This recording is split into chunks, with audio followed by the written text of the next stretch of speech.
Welcome back to another episode of Man vs. Marriage. Ah, shoot. I messed it up.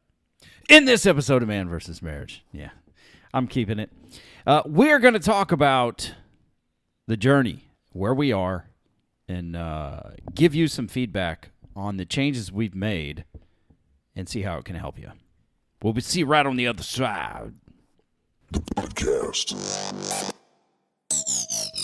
How good do you want your life to be? It's truly about becoming the best version of yourself that's possible.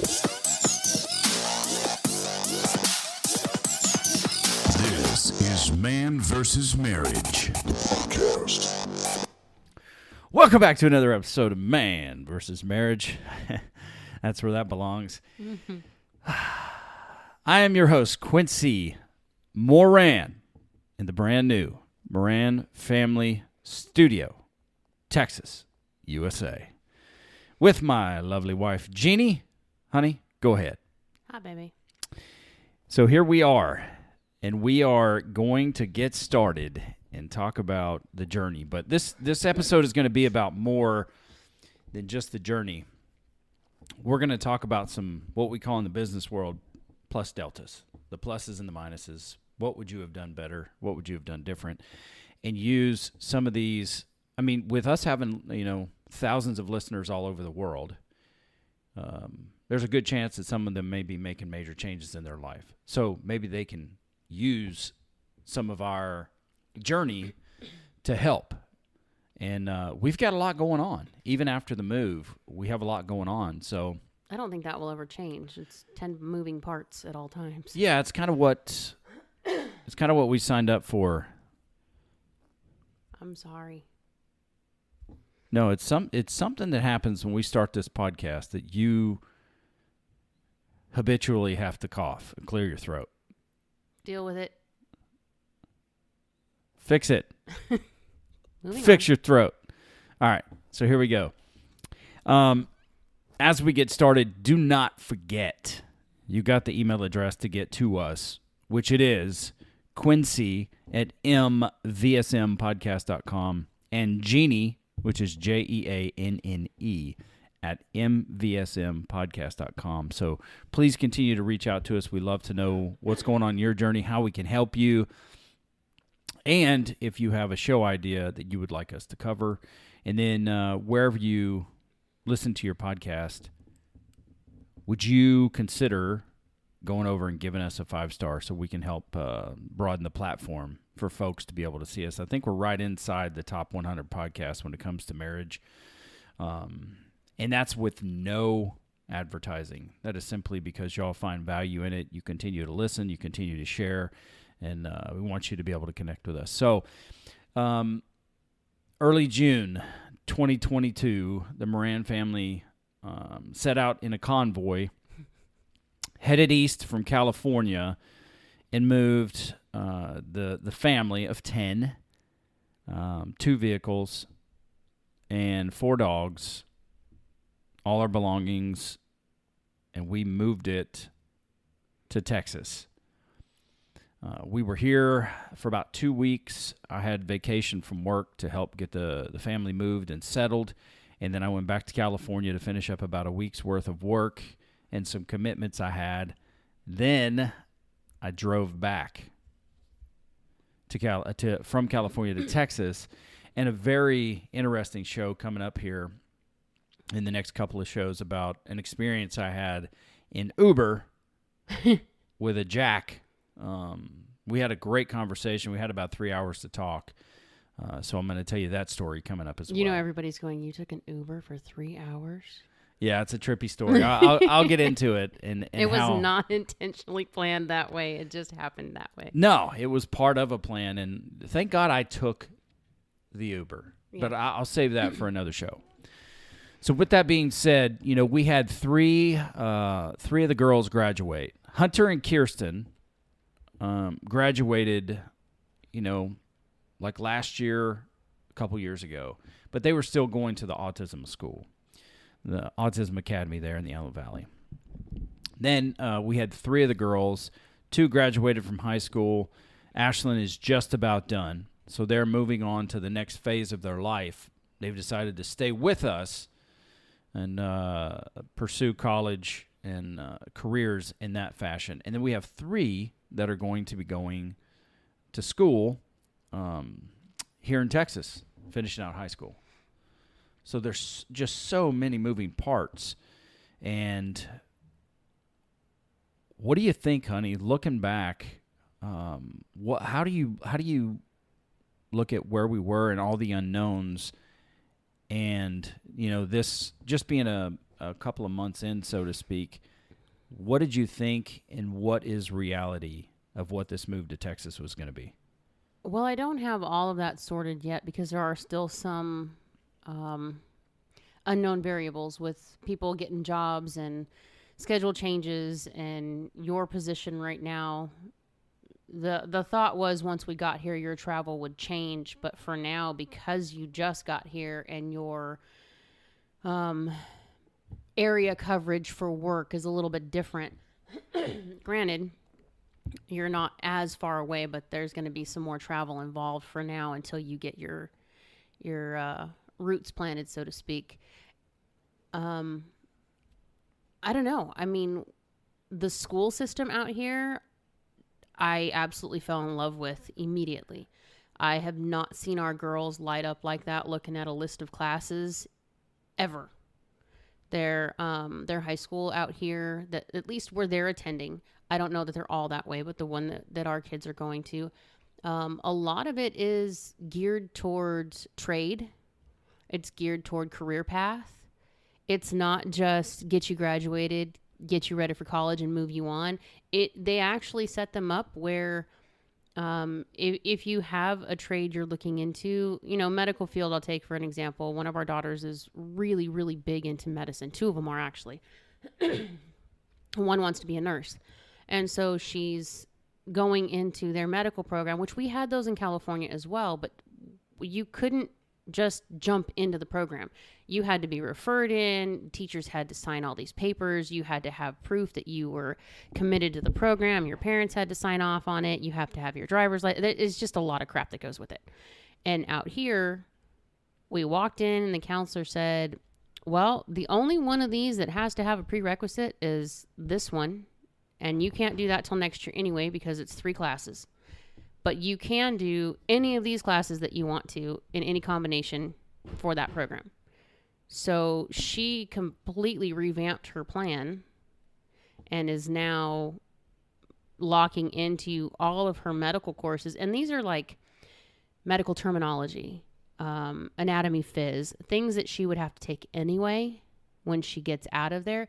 But it will give her a step up when she goes into the nursing program to know the medical terms now. She also found a program out here that will get her into nursing school or get her to be a nurse within 36 months. Now that her high school knows this, they're going to help her get on that plan. It just, the system we had previously, the counselor there, and I don't know if it was just who we dealt with. I don't know if it's the system. I can't give you all those answers. I can only tell you what we experienced. Our counselor didn't do a damn thing when it came to our kids. Every time we tried to get something fixed, she didn't do her research on which kids she was dealing with. She didn't have answers on things that we needed to know. She's the reason that they did not get their diploma the day they were supposed to. There's a lot of things there that are just frustrating. So to come out here and not have so many... there's not so much red tape to get through. If a kid says, hey, I want to be an engineer, the counselor says, okay, so here's what we have. Here's what you need to do. By the way, we have summer programs. We have dual classes with the college. We have these after school programs. We have these camps they have fishing and archery camp. I mean, our girls lit up and it's like, oh dear God, no, please don't add this to my schedule right now. I love you, Texas. But it opened their eyes to so many more things that they didn't know they could do. The medical thing I know they can do anywhere, but it was just the way it was presented, how quickly they were welcomed into the school system. No one looked at them awkward because they're coming from California. I mean, we lived in the same city for how many years, and just coming from one side of town to the other with our last name, they knew you coming. And there were things that come along with that because of autism and the stuff that we've had to do with the school system. So maybe that's what it is. Maybe it's just a clean slate, making things easier for everybody, because no one here knows.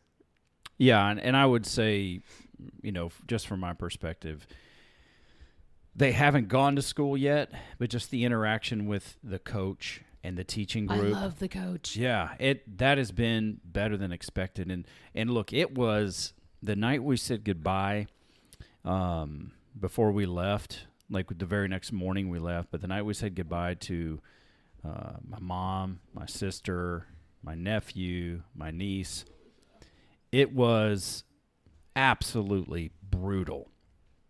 Because those tears are a source of pain. And the decisions that you have made as a father and as a mother, those decisions are the genesis of those tears, because you're uprooting, I'm uprooting you. You know what I'm saying? I'm uprooting you. I'm uprooting the kids. You've only ever known California. And now, you've had some of this because your parents moved away about 15 years ago. Mm-hmm. So you kind of, within yourself, you go, God, I hope that I am making the right decision in looking at the opportunity that we are moving for. I hope that the cost is worth the benefit. And so far, I would say so far, just from a school perspective. Now, they may get into school and maybe everybody in this entire school is just low-class humans. It's very unlikely. But I hope, their school experience, if they're anything like the majority of the people that we've met here already, then there's going to be really good people in school. And there were good people in California. There's no doubt. That's the hardest. I think the difference for us right now is simply that we're getting out and doing more now, which we're probably doing. We've done more in the last month as a family, getting out, adventuring, than we have in the last probably 2.5 years.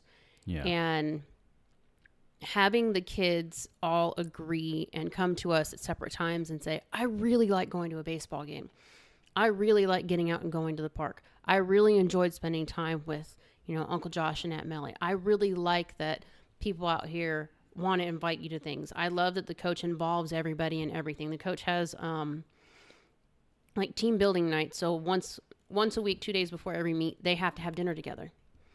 And all they do is have dinner and watch a movie or hang out, play games, whatever. But it's the coach's way of making sure that they're a team. There's no cliques. They're not allowed. It's just a very different mentality out here than what dynamic. than I had seen in the previous 2 years being in California. And it's nothing against the people there that we love and that we miss. It's simply that the way things happened and the fear that was instilled in so many people just stifled us so much. And being out here, everyone is kind of to each his own.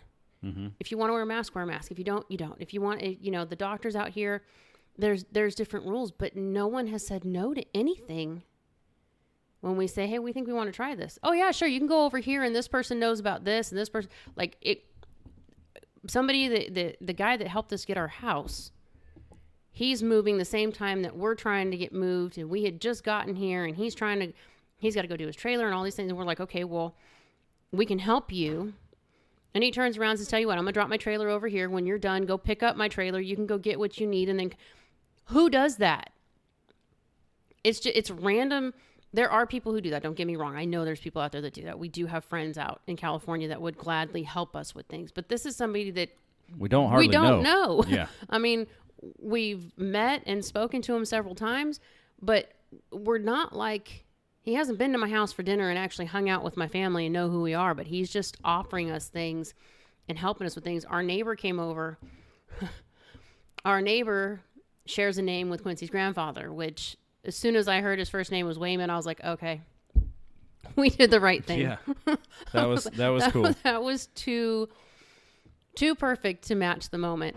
But he's 92 years old, and he walks over and introduces himself to me and to Hunter. And I mean, if you meet Hunter, you know right off the bat there's something different about him. And this little guy just ran along with the whole conversation and kept going back and forth between me and him and answering him. I know he can't hear very well, so I knew he was struggling with it.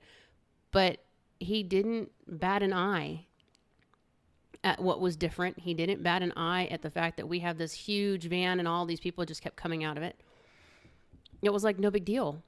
But he's come over a couple of times and helped us out, or come over and told us, oh, hey, I don't know if you know about this, but these are trash days and these are some of the rules. And if you need any help, let us know. It's just very, very different. Our old neighborhood, we talked to a neighbor.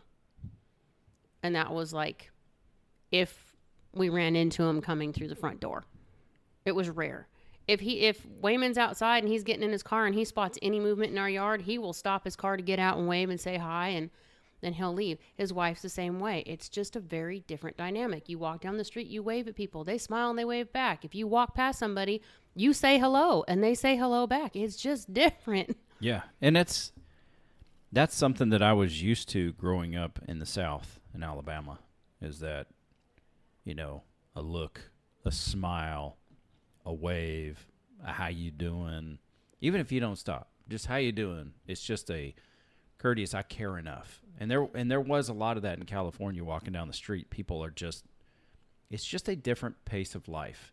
And I hope that that's something that we as a family can embrace in this new adventure called Texas, is figuring out how to slow down out of that fast pace and still be able to get work done, get books published, get podcasts done, but also authentically just spend good time, good family time, and get back to fishing, get into hunting, you know, take the family to the gun range, do our safety training, and the things, you know, the adventures that we're having, whether it's, you know, going to football or hockey or baseball. And, you know, the people at baseball, very, very pleasant. Oh my gosh, the way that they respond to Kirsten and Hunter out here is just, it melts me. When we went to Walmart, and we've been to a couple of different places in different Walmarts out here, and one, you know, the lady saw us.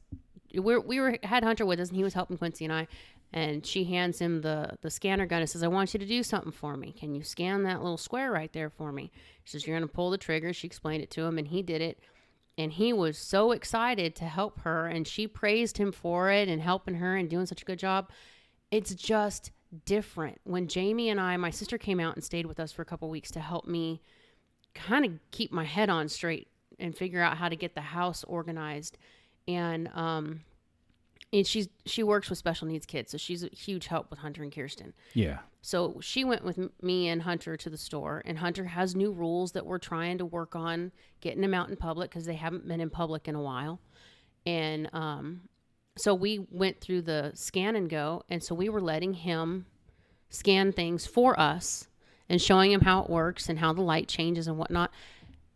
Everyone there, the people that man the end of it, make sure there's no problem, they were standing there clapping for him and telling him he was doing a great job. They just made him feel like he was $1 million because he was doing something that everybody else could do.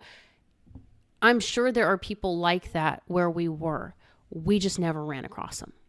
And I wouldn't say never. I wouldn't. I don't that's think a we were- disservice to California No, because I'm there not. are great people there. I wouldn't say never, but it's not as common. I'll put it that way. it especially pandemic forward things. But I think that probably changed Texas, even though Texas was closed for a very short amount of time. I think that changed everybody a little bit. And it's about making that concerted effort to be a human being again, and to extend that warm smile or wave to somebody, and knowing when you don't get it back, it's less about, you know, you, and it's more about them and where they might be and do they even see you. But bringing back respect for your fellow human being, and bringing back the family culture, which has been under siege, and family values, and honoring fathers and honoring mothers and loving and teaching and, you know, growing your children. Those are things that we endeavor to do, and we've done our best, you know, to do that in whatever capacity we have. But wherever you are, take that and go out and deliver it, and understand that, you know, there was a particular guy in our neighborhood that I waved to every time I passed him. And I think, I don't know, it was probably 0 for 70 that he ever waved at me. He just stood there looking at me. And at first it's like, wow, dude, really? No effort?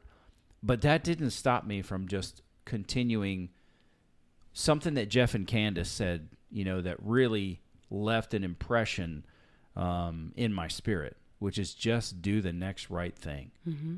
And that's what we're endeavoring to do here. See, and that was one of the things that I noticed that let me know before we made the decision to move, it was time to go. Because Anissa used to wave at anybody she saw when we were driving down the road. If they were standing on a corner, if they were selling something, if they were walking their dog, she waved at everybody.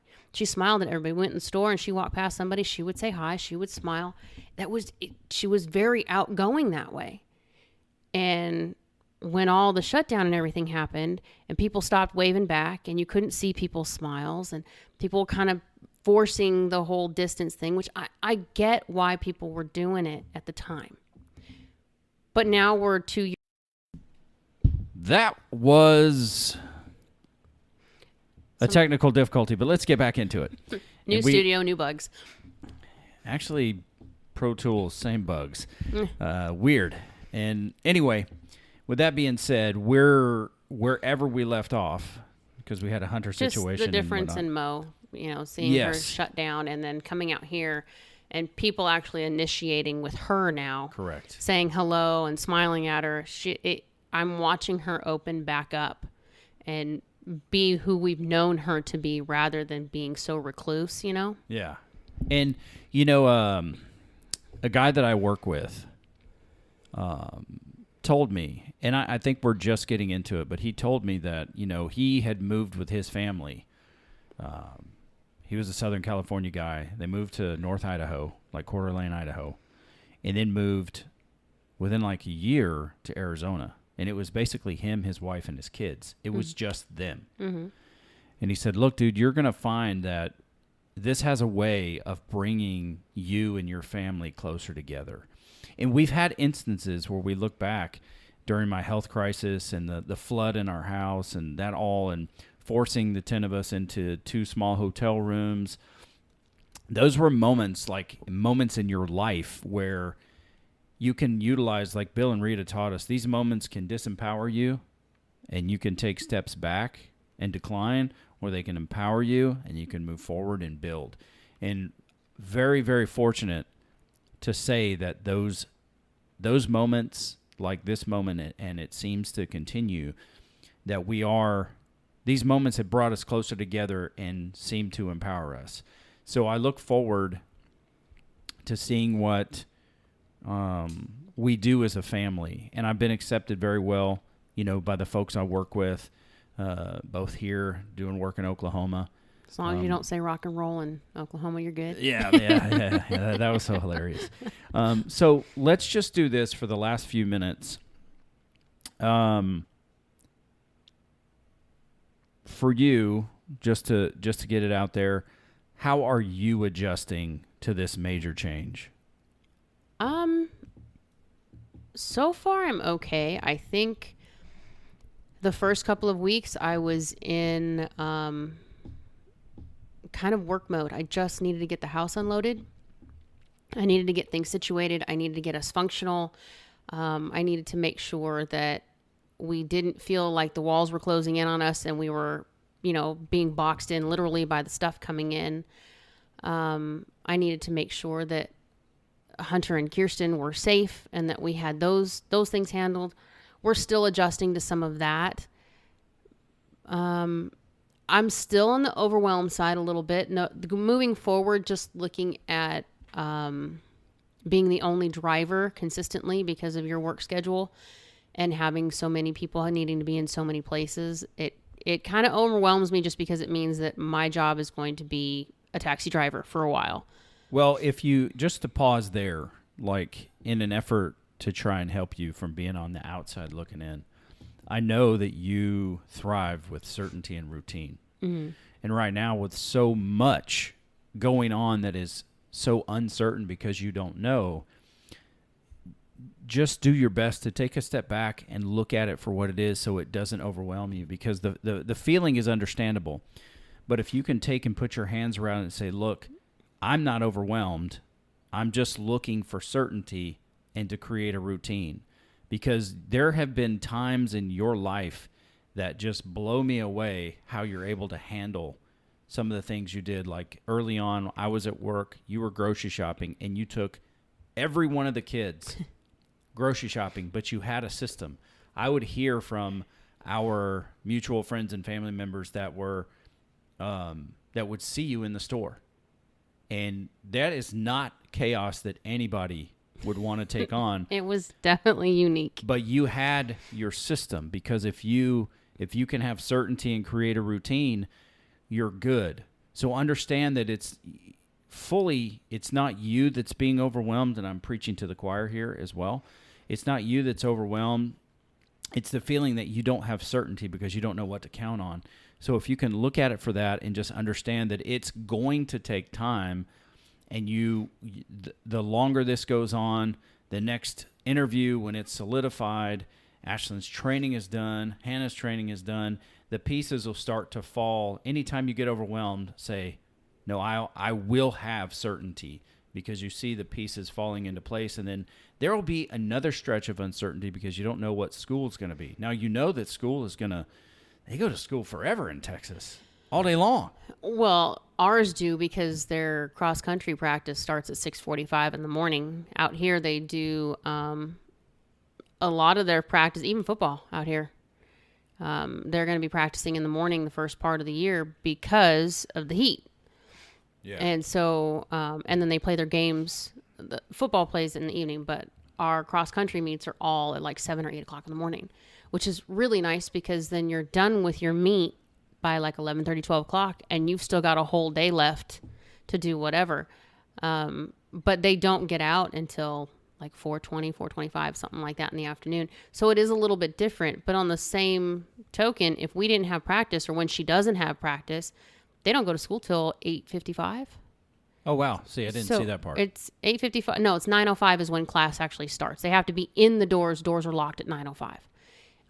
So it's nice to know when they don't have practice, that's a couple extra hours in the morning. And there's a couple of them like to sit and read. Some of them like to, have their own downtime. And if they don't, that's 2 hours of extra sleep, which I will happily take advantage of when the time is allowed. But, it's a slower pace, which I'm enjoying. I like the fact that things are slowed down here. I mean, I love the freeways. I never thought in my life I would say I love the freeways, because obviously we live in LA County and freeways suck. But out here, there's so many. At first, I thought it was nuts because there's so many curves and loops and turn. I'm thinking, oh my gosh, I can't keep up with this. My sister and I jokingly call it the spaghetti bowl, because that's what it looks like. But the traffic time to get anywhere from where we're at, I think the most we've taken was like 40 minutes, and that was 4th of July.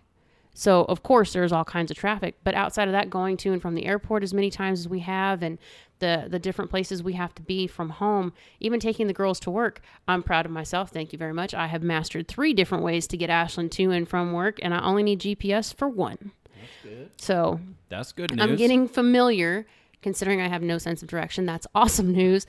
But I just like that there's so many more options and places to go, and we haven't even hardly scratched the surface on where we're at. So there's a lot more adventure to be had.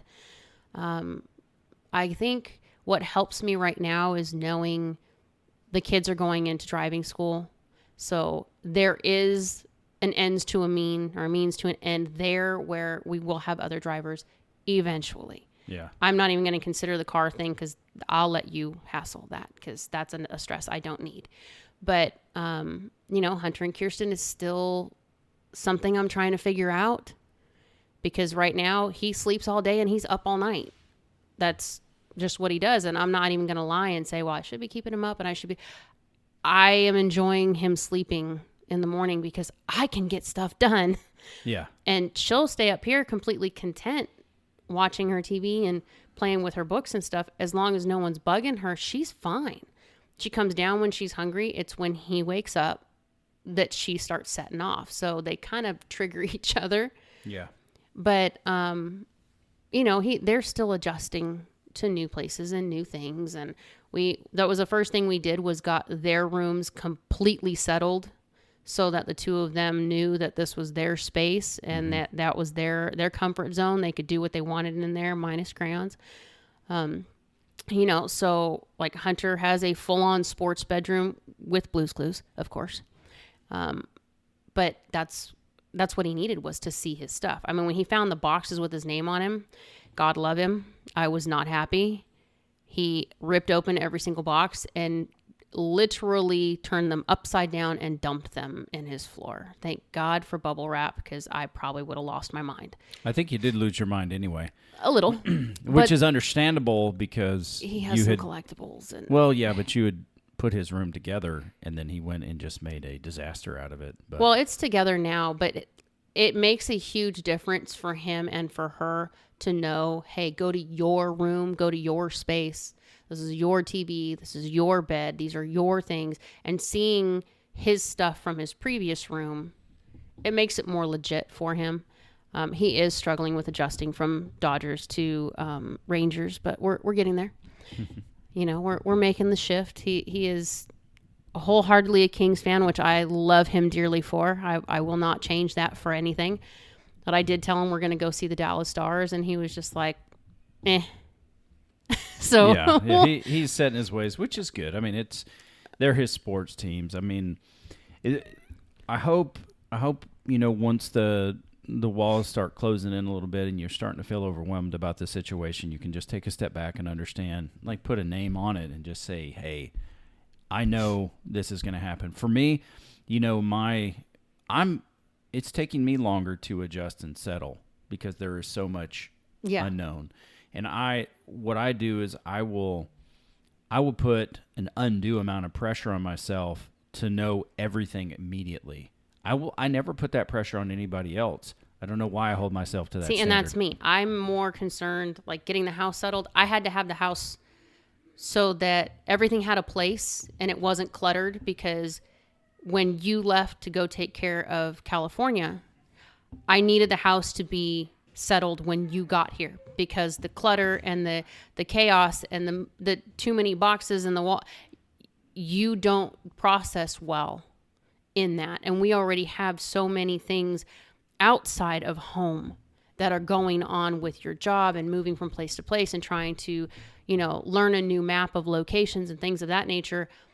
That was my first responsibility, or my first priority was to settle the home so that when you come home, this is home. Mm-hmm. And it's not, even though you have an office, your office is a designated area now. It's not shared in a living room or in a kitchen or in our bedroom. It is its own space now. Yeah.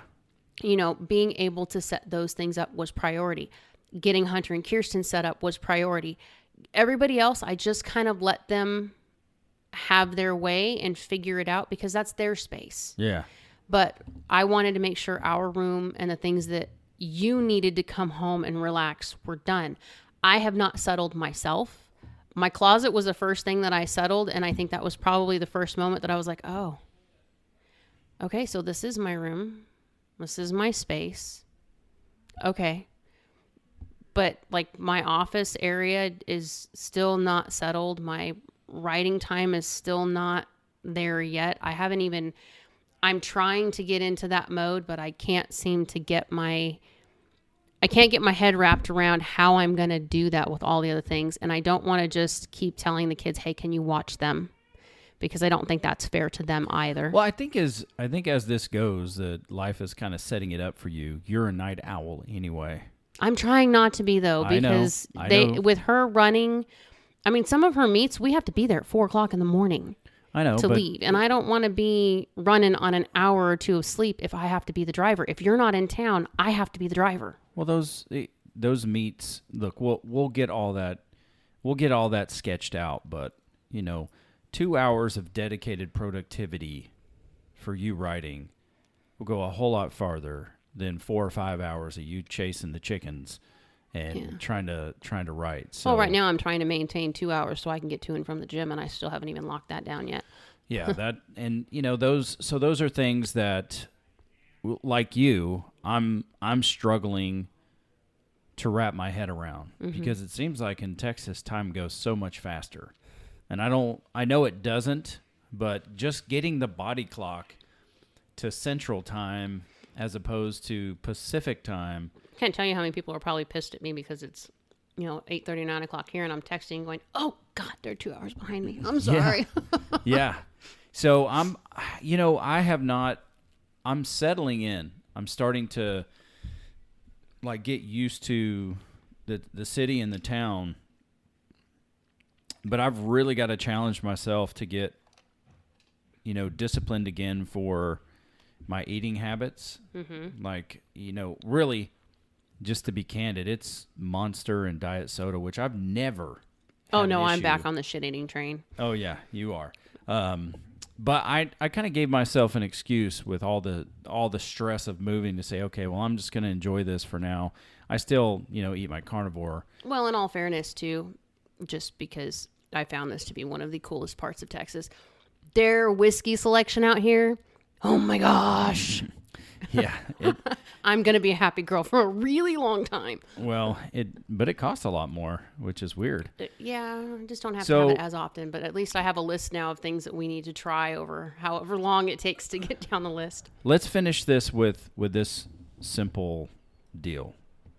One thing you wouldn't change, one thing you would change about the last 6 months in this endeavor moving to Texas. I would have researched more about the moving truck situation for us.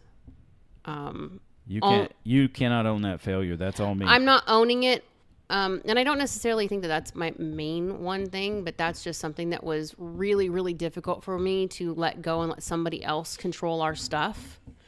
And then when it got here, it smelled like cigarette smoke. And then some things are missing. And thankfully, it's not anything. Well, I can't say that. My Wonder Woman shoes are kind of important to me, but they're limited edition that Quincy bought specific for me at a time that Wonder Woman was really helping me through something. And if you know us and our tattoos, you understand all that. But I would have had more control, I think, over our things and how that worked out. The main thing I think I would have changed.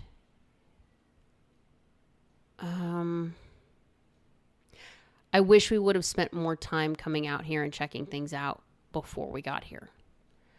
Not because I don't like it or I'm not happy with it, but because right now my bearings are only in this small little quadrant of the clock. Mm-hmm.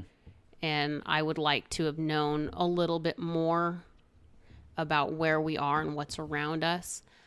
And because, the kids are asking me questions. They have things they want to know. I don't have answers. I haven't been there. I mean, I'm taking random roads now just because I just want to see what's there. Yeah. The one thing that I would not change,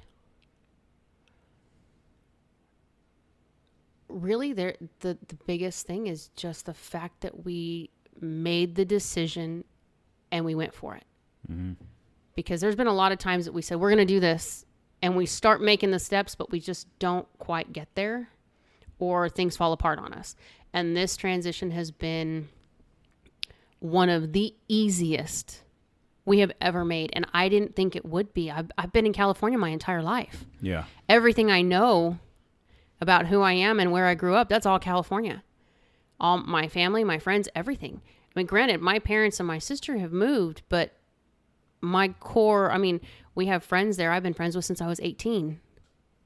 I met them right out of high school. I worked with them, and you've been working with them. It's those things were just kind of really weird to be able to walk away. And it's not that I don't miss them or that I don't have love for them. It's simply, this was an adjustment that needed to be made, and something just kind of clicked that said, this is time.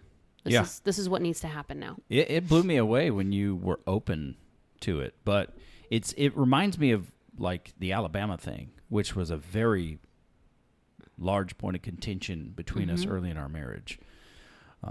But when we got here and we started moving around, and originally it was in another area, but just the feel of it was like, because really, Idaho was where I love Idaho, and I wanted to move there. I wanted to be there. Just, the in-laws, like my big brother, because I don't have a big brother.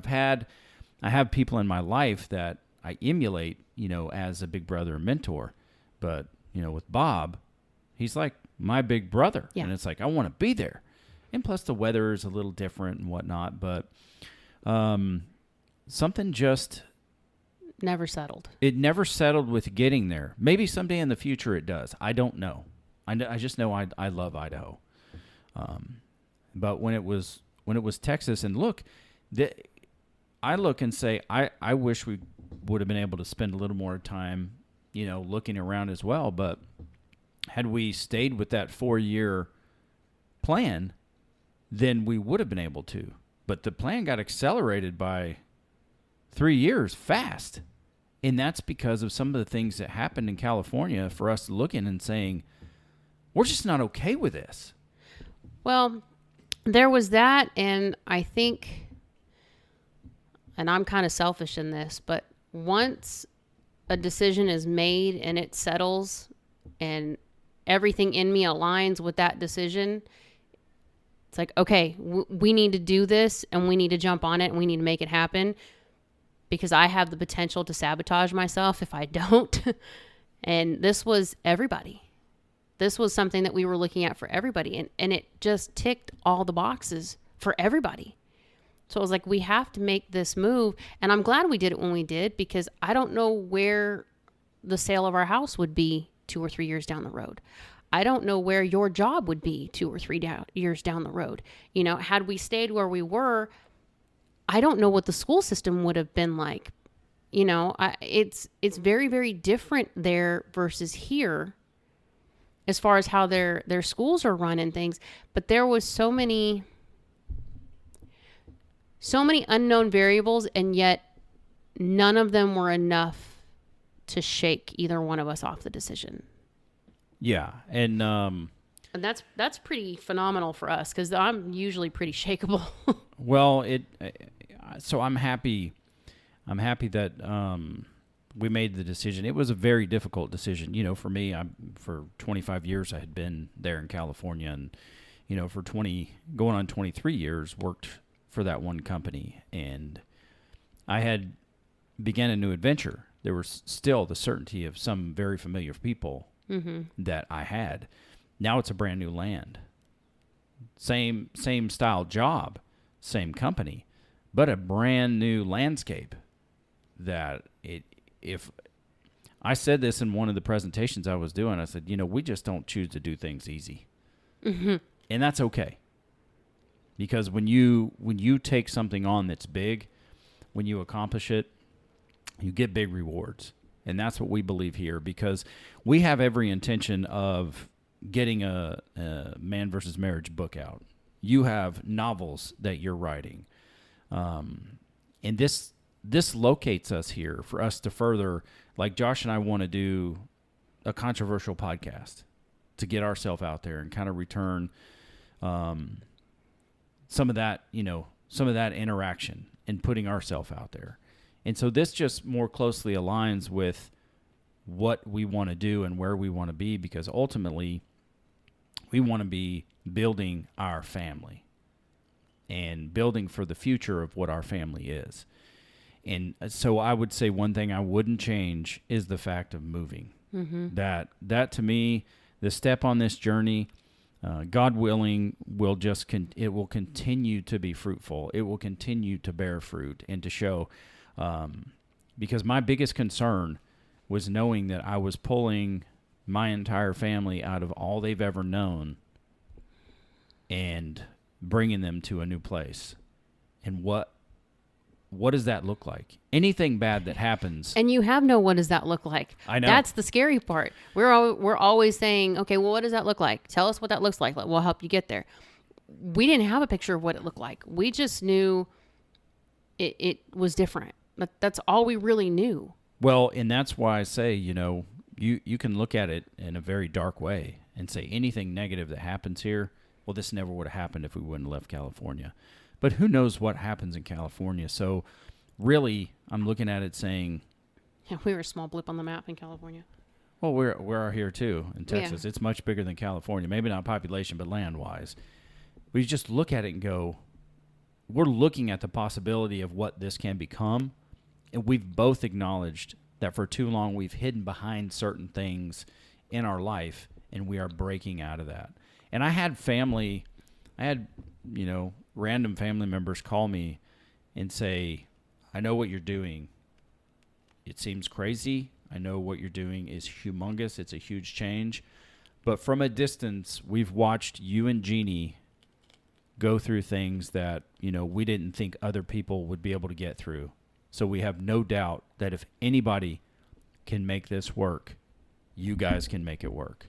And it was very, very encouraging to me. Even, it's hard to overwhelm me. It's very hard.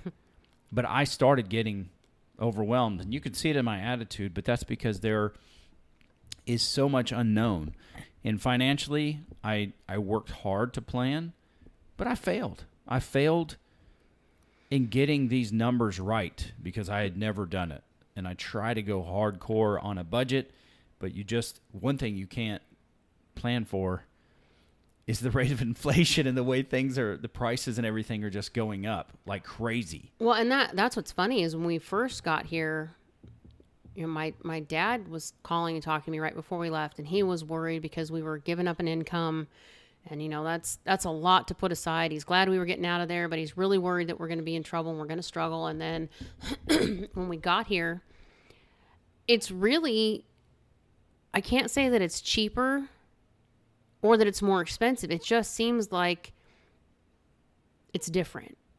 My grocery bill out here, or going to a store to buy groceries and seeing how much is in my basket, and I'm stressing getting to the end of the line thinking, oh my gosh, this is going to be an easy $600. This is not what we planned on. I know I'm going to go over it. And getting up there and having the lady scan everything and go, oh, $338. You're going, wait, what? All right, you're sure that was everything? We didn't miss anything? Like, it took me a few minutes to grasp that was cheaper. Now, it doesn't stay that way because there are fluctuations in things out here, like there are there. Gas prices, I am happy dancing over here on what it takes to fill up my van right now. It still sucks because it's still above where I would like to be, but I'm not paying $125 a tank right now, which is... I would say that's a huge stress off our back. And because it's all highway driving for the most part out here, for most of the places that we need to go, my van is working on highway mileage, gas mileage, rather than stop and go like we were back there. So the tank's stretching a little bit further for me. These are little things, and maybe not everybody pays attention to that kind of stuff, but when you're honing in for every penny, especially when you know that you don't have that backup income anymore, it makes a huge difference, and it kind of makes you smile a little bit when you're like, oh, that tank lasted me 9 days. Yeah, and that I would say, you're not in full motion as far as people going to work, but the people going to work are going to pay you. But I look at the groceries, and I'm saying, to me, it's a flat turnover because we're getting much more frugal about the things we're going to buy. The price of beef is more, but the price of everything is more. So I don't see that as a savings until the inflation settles down. And you're not looking at either. When we originally moved, we said we would give it 3 months to adjust to what the food budget was going to be, because we do things differently. You need to find a ranch so we can get the cow. We don't just... Costco likes us. They really, really like us, because we walk in and tell the guys in the back, hey, I need 4 cases of meat. And that's kind of like score for them. Yeah, they don't have to cut it. For us, it's not all that great. Oh, my Lord. But it does it lasts us a long period of time. So we kind of do things a little bit differently. When we got here, we didn't have our 3 freezers anymore. We didn't have our double refrigerators. We had this little side-by-side refrigerator that was here when we got here, and y'all, 10 people on a little bitty refrigerator. We were filling it every 2 days. Now we've got 1 freezer and a fridge and a half, and we're still adjusting to what this is going to look like. It's going to take us about 3 months, I think, before we have an actual budget nailed down, because we don't even know what our utilities look like yet. We were prorated for the first month. So Yeah, that was a joke. I know. I looked at that and I was like, I know. don't tell anybody. But, you know, it's still, it's going to be an adjustment for at least 3 or 4 months until we can kind of look at everything overall and say, okay, now we have somewhere to jump off of and kind of gauge what the next 8 months are going to look like for the year. Yeah. That, I think, is probably the hardest adjustment on your side, because that unknown variable bothers you a lot It's because I live my life in fear, of not having enough. in fear of you not having enough. No. And no. Let me just tell me, and you can fight me on it. I'm not You can fighting fight you me on it, but I live in fear of you not having what you need, and it's my fault. That is what I live in fear of, and I hate that about myself, because we'll always find a way to make it. But I don't want to drive up credit card debt. I want to have the bills paid. I'm so afraid of that financial adversity coming back that I allow it to dictate to me what my attitude is, and then it causes me to resent you when things get out of whack. Now, part of it, as we discussed, and this episode is now going way too long, but part of it we discussed was you were spending money because you said, unless I'm wrong, you were earning part of the money and you felt entitled to go and spend it. I don't agree with it, but I respect what I understand about it. The other part is that you're doing what you can, and that this was a transition that I had to make when you were going and buying stuff, and it's like, oh crap, well, we're already $7,000 over budget. Now we're $8,000 over budget. What I had to step back and say is, this woman is trying to make this house a home for an entire family. And what you need is an advocate, not an asshole, to support you in that. And please excuse my language. And I've tried very hard, because we had it so hard for so long financially. And I felt as if, we had turned the corner. But it's one of those things in our relationship that we're not in the same book. We're not in the same library, and we're not even on the same page. Not on the same page, book, or library when it comes to that. And that's one thing that I pray we endeavor to work together so that we can come closer to what the middle looks like. But the reason I am grasping on all these things, because I'm afraid of failing. And one of the things I gauge myself on is my ability to provide for the family, and I'm afraid to fail at that.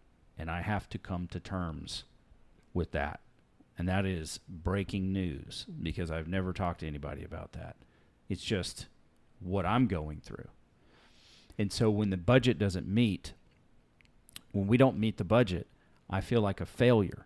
And I look at it and I go, there goes the house payment I set up.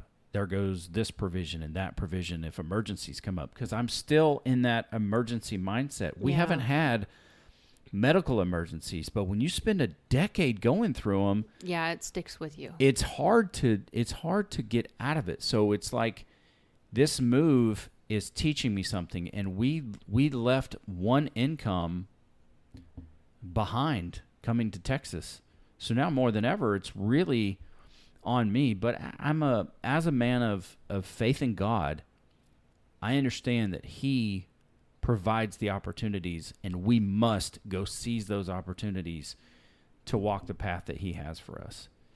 And I threw that aside and said, I don't want to be beholden to anything but what God has for this family.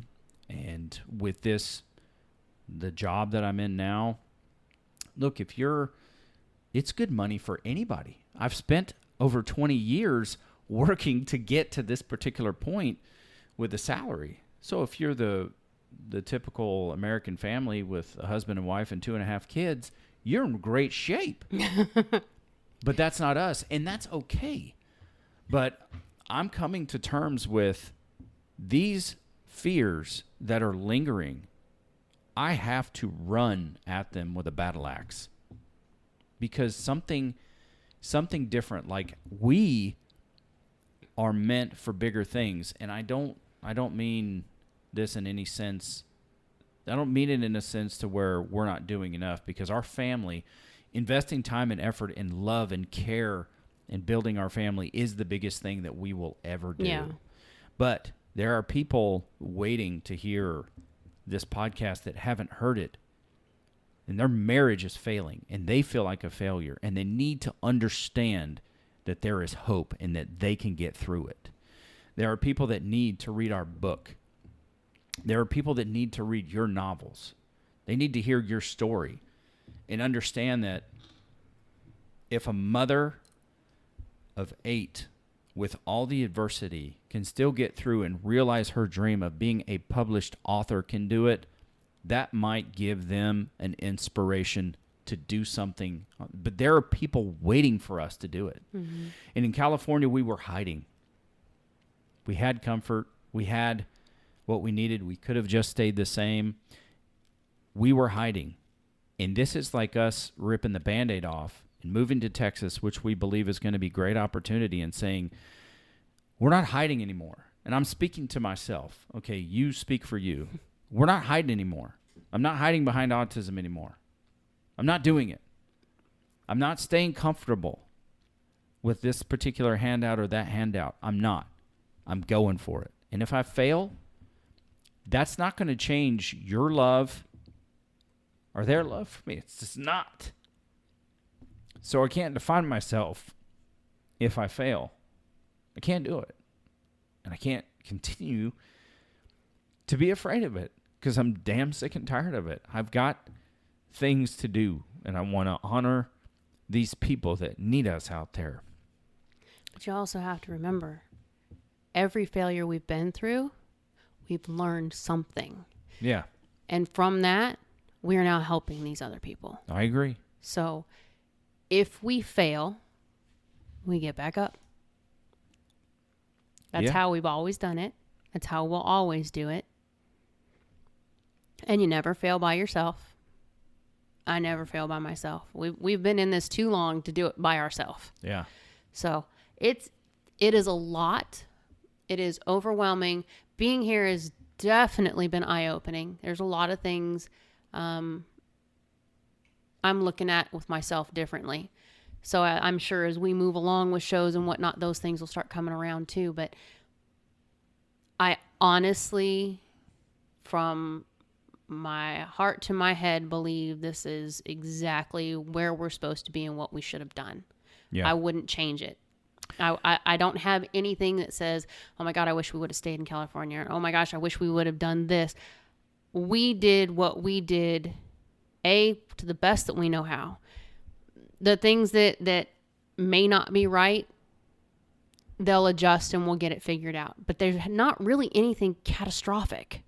You know what I mean? There's nothing that's like, oh my gosh, we totaled a car or anything like that. It's just little stuff.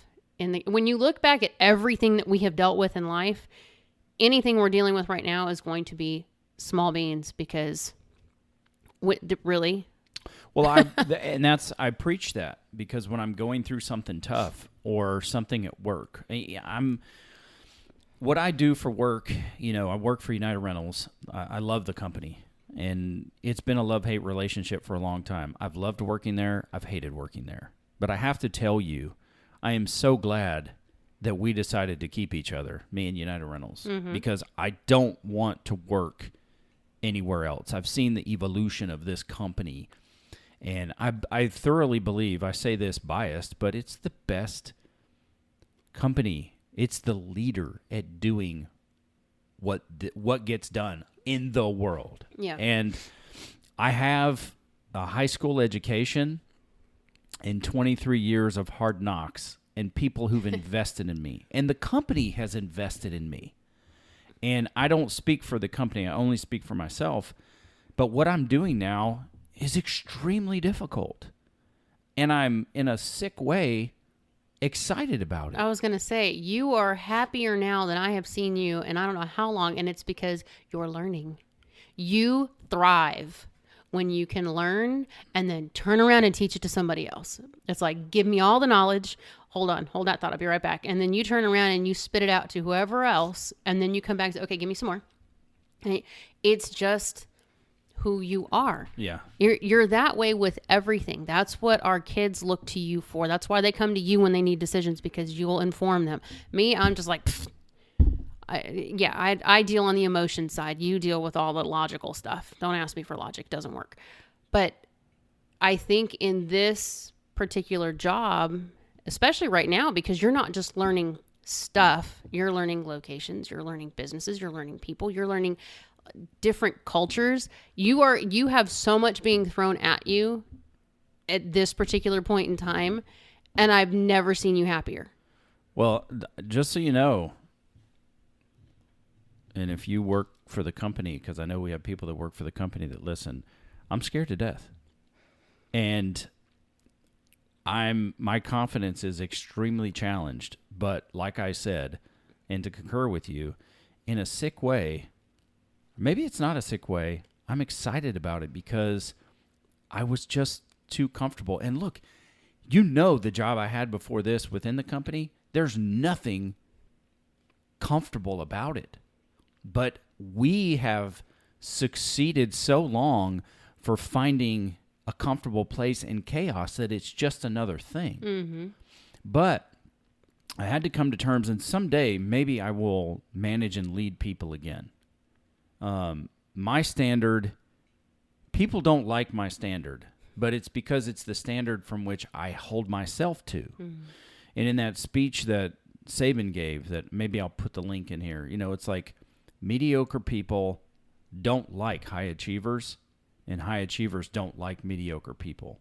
And I say that tongue-in-cheek because I like everybody. Even if you are mediocre, I look at you and I don't see a mediocre person. It's twisted inside of me because I see you walking around as the potential of who you can be. Mm-hmm. And it irritates the fire out of me because I can't stop doing it. But that was one of the most challenging times in my career, is being a branch manager in our company, but I loved it. But I've come to the point where there was a part of me that was afraid to be evaluated on the sales side because what if I fail? But naturally, I thrive in a sales avenue. Like I told you, I'm not a slickster. I can't trick people. I don't want to trick people into, to doing things they don't want. You don't bullshit. That's just the point of it. But it's just me because I love people. I love adding value to people. Mm-hmm. And this particular position in the company gives me the opportunity to work with people in the company and get to know them and their story and go out and add value. And then on the customer side too. So I have two different sides of customers to work with. And for the people that want to work with me, man, we go out and we just have a good time. And it was a weird change because there was something dirty to me that I felt about sales. But Shane and I were talking on the trip one day, and it's like, wait a minute. I'm not going out to sell people anything. What I'm truly doing is going out to create opportunities for people. And I'll do that all day long. I love that. That's what I do. Mm-hmm. So I'm not going there to sell you anything. I'm not going to sell any of these people. We're creating an opportunity for them to get some kind of value. And I know I can bring that to the table. And I've just had to have these long drives have given me the opportunity to really come to terms and look at myself and say, you are afraid, Quincy. There are areas in your life where you're not afraid because you feel bulletproof and that you can't fail. But these areas, you are still afraid. Because my last endeavor into sales was rough. It taught me a Timing lot. was wrong. It was bad timing too because of the way our family was expanding. But I was afraid of being evaluated on my own merit because I didn't want to fail. And that has begun to change, and I'm facing it. And I haven't talked to you or anybody else about that, but now I'm talking to the Everybody. world about it. To say, you know what? What I finally said was, you know what? Evaluate me. Bring it to me because I want to grow. If we didn't evaluate our marriage in that conference and we didn't put those two numbers against each other, we would not be sitting here right now. That's what you need. Yeah. Where's your point? Okay, cool. This is, are you a 3? Are you a 5? Are you a 7? Where are you? Find your point. Make your goals. That's what you need. That's what you thrive on. Yes. If you have something to look at to say, okay, I'm at a 3, I'm going to give myself until February and I'm going to be at a 5. That's just how your mind works. Yeah. You have to have a distinct goal and direction. And at the same time, I think that's why this job excites you so much, is because you're not just learning new things in work, you're learning about yourself. And you're seeing these things that either you like or you dislike. The ones that you like, you're honing in on and you're making sure that you manage them and you maintain them. The ones that you don't like, they piss you off and now you're targeting. Yeah. And that's the genesis of this picture over here. That, Gotcha. That's the phase of mindset that I'm going into because I'm tired of these. I'm tired of the last lingering excuses in my life. I'm tired of those last lingering things that are talking to me. And those things are holding me back. This podcast, I anticipate, just to be candid, I have dreams of doing a podcast for entertainment and having a good time and eventually making money. This podcast is not about that. This is truly, now in the beginning, maybe so, because I thought, oh, look, I hear these stories. This is what people do. I can take this. It'll help. But what it fast became is the emails started coming in. It's like, F the money. I don't care. I don't care about money in this podcast. And Ben, a guy that I used to work with, he said something really positive. Oh, that's a great passion project. I said, that's exactly what this is. This is me paying it forward for all that Coach Rita did, for what you did, for what we did. I don't want to make money with this podcast. I want to change lives. I want to get it out so more and more men and women know there's hope for their marriage. I have other plans for other podcasts to make a business out of. But this one is dear to my heart because it absolutely changed my life. Our marriage did. In teaching men that they can actually change themselves. You can do that.